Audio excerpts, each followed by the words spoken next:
Have you heard about placenta encapsulation? It is becoming all the rage, especially in places like Southern California, where I live. More and more people are encapsulating that weird gelatinous organ that is also like a miracle worker. It's so amazing that we can grow a brand new person and organ at the same time.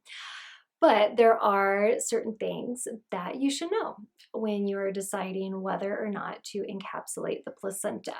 So, how is it encapsulated first and foremost? So, typically it is steamed. Some people steam it with things like lemon slices and ginger. So, it's steamed and then it is dehydrated and then it is ground up, usually in like a coffee grinder, and then it is encapsulated. So, and for to me, this is one of the most palatable ways to ingest the placenta because you just pop a pill in and swallow. No big deal. It doesn't look like a placenta, it doesn't taste like placenta. So that's how it's encapsulated. It is important to know that very little research has been done about the pros and cons of ingesting an encapsulated placenta. The research that has been done is somewhat inconclusive. They can't say that it's either definitely good for you or definitely bad for you. They just don't really know. But proponents of placenta encapsulation believe that it can increase your iron levels, your ability to produce milk. It increases the release of oxytocin, which helps you bond with baby. It elevates your mood. It's believed that it can help to reduce stressor hormones. And a lot of women that I've talked to report having less stress, feeling more energized, feeling emotionally stable. So I've heard a lot of good anecdotes about placenta encapsulation, but again, that's all it is. It's not science-backed research, it's anecdotes, but hey, I mean, I'm personally a believer.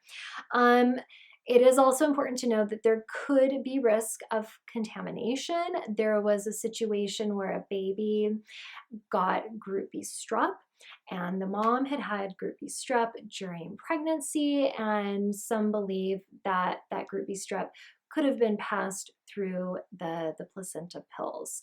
I don't think that has been proven, but it was a possibility, so it's just something to know. Okay. Some women who have their placenta encapsulated actually save a lot of the pills until they go through menopause because they believe that it can actually minimize some of the symptoms of menopause. So that's something interesting to keep in mind if you decide to encapsulate that organ. It's really important to find the right person to encapsulate it. This is not a regulated profession. Nobody goes in and inspects the conditions where placentas are being encapsulated. So a good way to find somebody that you can trust is to ask for referrals. Ask friends or family members that had their placenta encapsulated and had a good experience. Ask them who they used.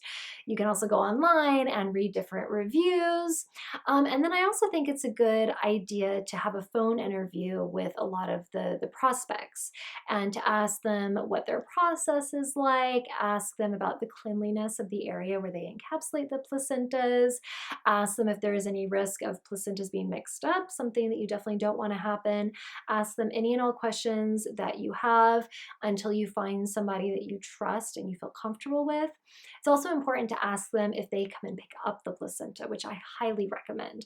You don't want to be having to schlep your placenta across town with a brand new baby. So make sure that they will come get it from you, either at the hospital, the birth center, at your house. Know that it typically costs between $150 to $250 for about 150 pills. This definitely depends on where you live. Some areas like Los Angeles, for example, can be a little bit more expensive. And make sure that you put your desire to keep your placenta on your birth preferences and make sure that your birth companion reminds your care providers that you want to keep the placenta right before delivery to make sure they don't throw it away. If there's anything I forgot about placenta encapsulation, please let me know below. Or if you have any additional questions, let me know. I'd love to hear from you.